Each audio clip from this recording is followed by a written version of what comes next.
সরকার দলের মানুষের দীর্ঘদিনের যে প্রত্যাশা এইখানে একটা থানা হওয়া, সেটা যদি করে যেতে পারি তাহলে আমাদের একটা ভালো লাগার বিষয় হবে।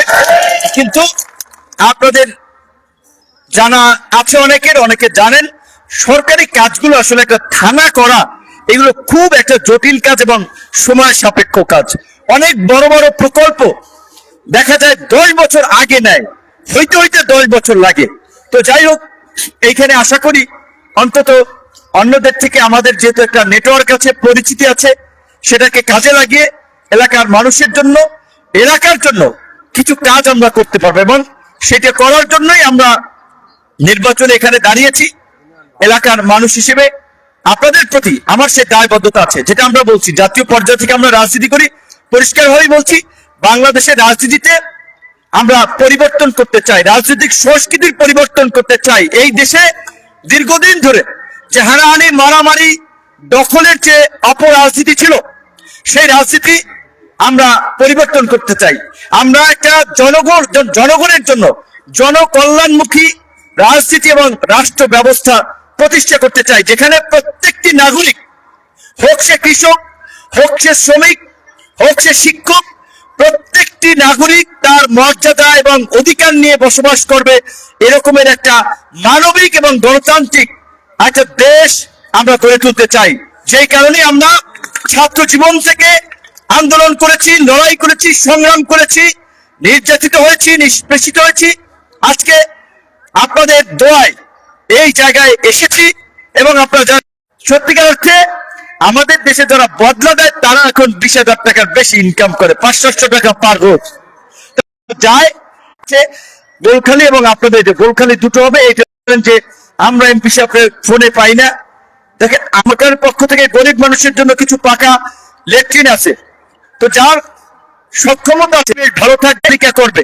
তো এখন ছোটখাটো বিষয়ের জন্য আমারে বা যে কোনো কাজের জন্য আমার প্রতিনিধিদের মাধ্যমে আপনারা আমাকে রিচ করেন, আমার দ্বারা আশা করি সহযোগিতা পাবেন। পাশাপাশি একান্তই যদি মনে হয় যে না এটা আমার জানার দরকার, আশা করি সে লাইন আপনারা পেয়ে যাবেন। কিন্তু কি কাজ পাইপলাইনে আছে তার একটা তালিকা দেন। সুতরাং জনপ্রতিনিধি বা এমপি হিসেবে আমার যে কাজ সেটা কিন্তু আমি অফিসিয়ালি শুরু করে দিয়েছি। আজকে ওইভাবে আর কোনো রাজনৈতিক বক্তব্য দিয়ে দীর্ঘায়িত করতে চাই না। আপনাদেরকে শুধু এইটাই বলতে চাই, আমি শুনেছিলাম মানিক মিয়ার প্রশ্নে এই দুই চরের মানুষ ঐক্যবদ্ধ হয়ে চেয়ারম্যানটাকে বানিয়েছিল। আবার আজকে আপনারা আমাকে ভোট দিয়ে সংসদ সদস্য হওয়ার জন্য সুযোগ করে দিয়েছেন। আপনাদের প্রতি আমার আবারও কৃতজ্ঞতা, ভালোবাসা। সবাই ভালো থাকবেন, সুস্থ থাকবেন, আপনাদের কাছে দোয়া চাই। এবং সর্বশেষ একটা কথা বলে শেষ করতে চাই, রাজনৈতিক হানাহানি মুক্ত করার মধ্য দিয়ে রাজনৈতিক সংঘাত সহিংসতা বন্ধ করে এই গলাচিপা দশমিকে, যেটা নির্বাচনের আগেও বলেছিলাম, সামাজিকভাবে, রাজনৈতিকভাবে, ধর্মীয় ক্ষেত্রে একটা রোল মডেল নির্বাচনী আসন হিসেবে গড়ে তুলতে চাই। কিন্তু আপনাদের সহযোগিতা ছাড়া সেটি কখনোই সম্ভব নয়। সালিশি করতে গিয়ে পেশ লাগাইবেন না যে অমুককে ডাক্কে নিয়ে 5,000 টাকা দিও, অমুককে ডাক্কে নিয়ে 2,500 টাকা দিও।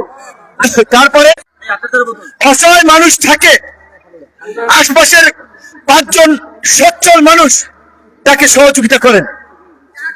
রাজনৈতিক ভাবে কোন পাওয়ার দেখাইয়া, ক্ষমতা দেখাইয়া মারামারি কাটাকাটি করবেন না। কারণ আমরা সেটা বলছি, এই চরবিশ্বাস চরকাতলে ফাঁড়ি আছে একটা, ফাঁড়ি পুলিশ ওইখানেই থাকবে, পুলিশ গ্রামের মধ্যে দরকার হইবে না, সেই ব্যাপারটা কাজ করবেন।